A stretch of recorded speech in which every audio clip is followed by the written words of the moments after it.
critical of her clothing. She's also obsessed with the family tree and the family name and defending the family name, declaring what is best for the family. So she's very forthright, very demanding, also sometimes critical of her brother Atticus in his parenting style.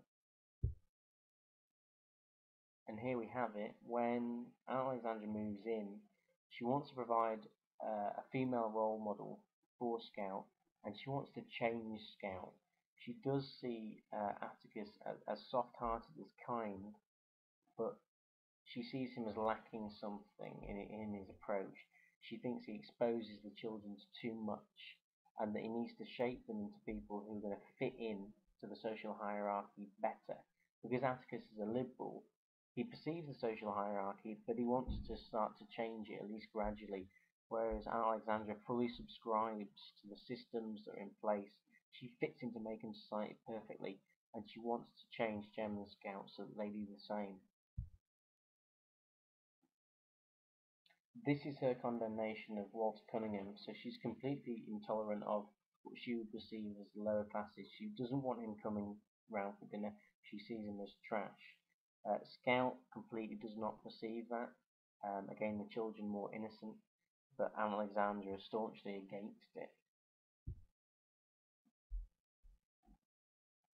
She does care for her brother. She says here that she's worried about Atticus's health because of all the stresses of the trial and dealing with Tom Robinson's death, and obviously the threat, the grudge that is lingering as Bob Ewell stalks around the town, and he does threaten, he does spit in Atticus's face, and he does also break into Judge Taylor's home. This is after the delivery of the bad news that Tom Robinson was shot trying to escape.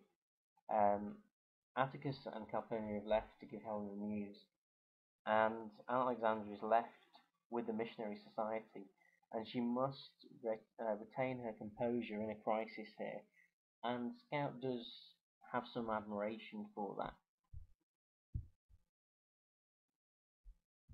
Okay, now Boo. We'll start at the beginning with Boo, and then we'll go all the way around and come back to him.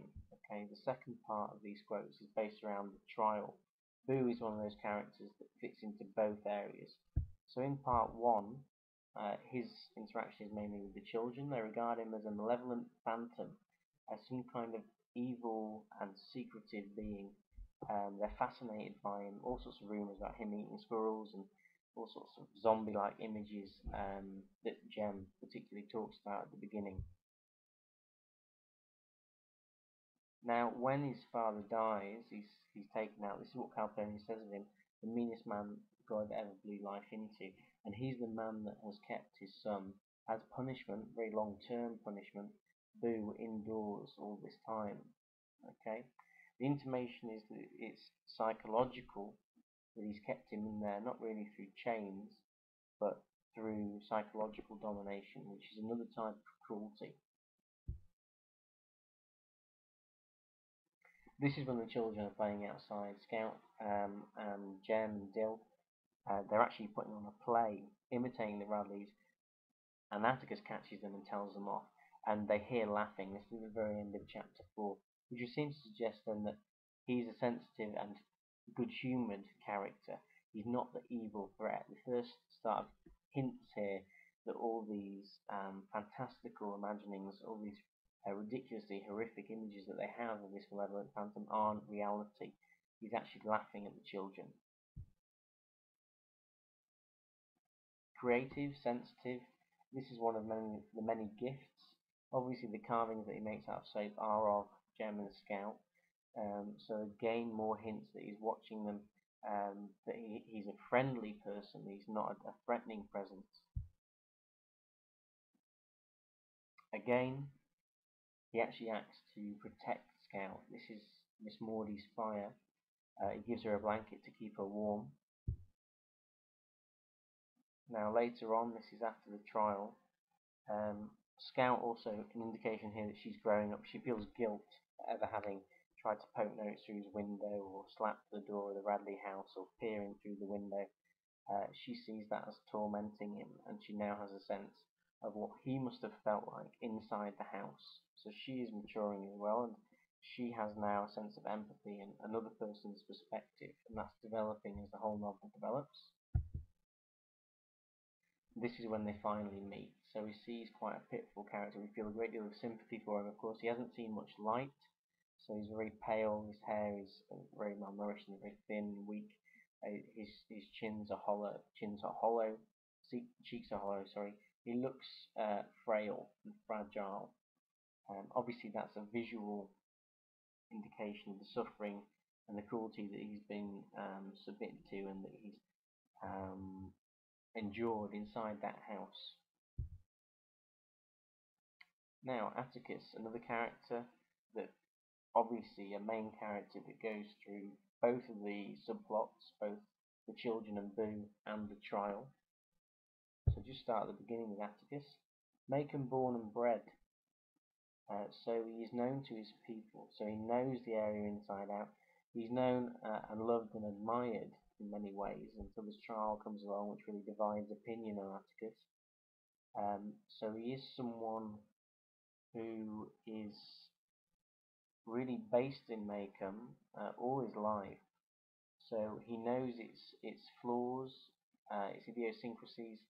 He knows its ins and outs and its subtleties, which makes him basically an expert. He's perfectly qualified to deal with this trial and to bring up the children in what is a very delicate situation, not trying to shield them from the truth, but trying to educate them and make them critical of the truth. At the beginning, of course, the children aren't particularly amused or proud of their father. The fact that he can play the Jew's harp and is very good at forming legislation and being a lawyer is not something they value greatly. And this is one of the key quotes of the entire novel. You never really understand a person until you climb into his skin.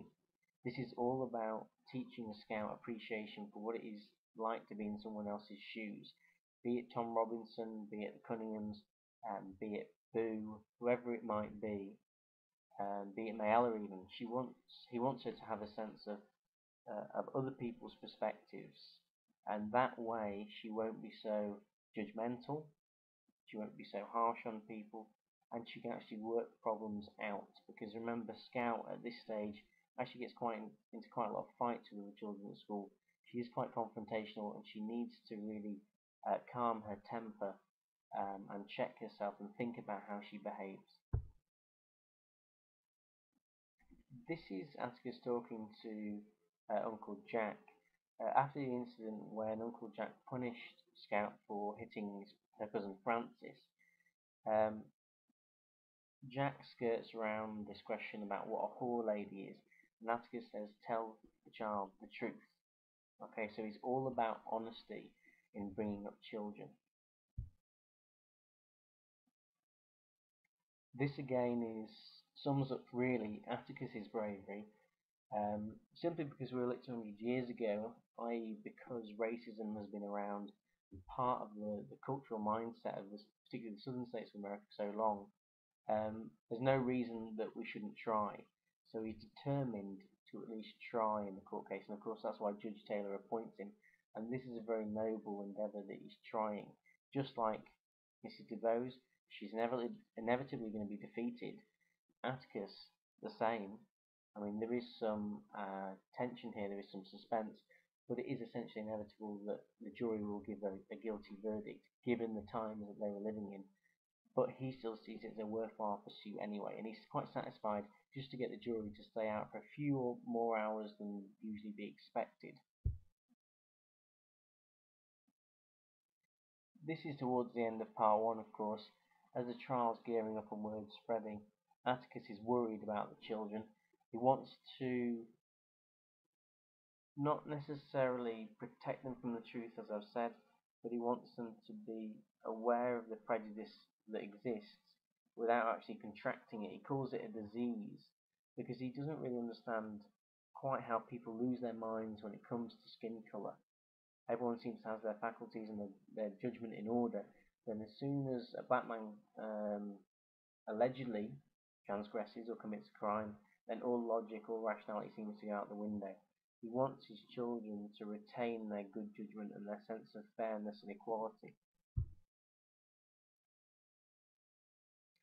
This is Atticus now talking about Mrs. DeBose, what real courage is. When he shoots the rabid dog, so he literally has a gun in his hand, that's not what courage is. This is what he's saying. Just because he's one-shot Finch, that's not something to admire. It's actually Mrs. DeBose, who the children really do not admire. They really hate Mrs. DeBose, but they have to try and put themselves in her position because she's suffering a lot. She knows she's defeated, but she tries, and that's what Atticus wants to teach them about courage. Now this is really about Atticus as a parent. Aunt Alexandra does have some influence over him. She tries to convince him to go and speak to the children and convince them that they need to behave, particularly Scout, in a more feminine way and live up to the Finch name.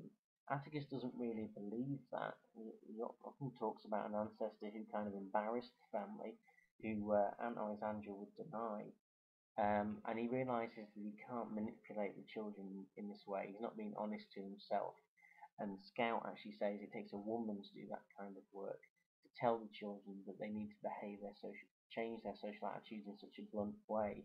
It's actually quite a negative view of women here, but obviously that's based on Anne Alexandra's ways of going about things. So Scout here, the narrator, will start at the beginning and work our way around to the trial with her. Now, she doesn't like being called a girl. She's a tomboy at first, and the boys go to her with this label of being a girl to get her to do all sorts of things because she doesn't like that label. She wants to be part of the gang. It is a patriarchal society. It is a male-dominated society that she's growing up in, but she will inevitably have to make that transition to the female side of things, and it's something she's very, very resistant to at first. There's only subtle hints as the novel goes on, as I've said, that she's starting to move towards the female side, the stereotypically feminine side. This is her love of reading. She's a very educated, intelligent, quick-witted, quick-thinking girl. This is Miss Caroline criticising her for having read ahead, which is of course ridiculous. She should be encouraged to read ahead.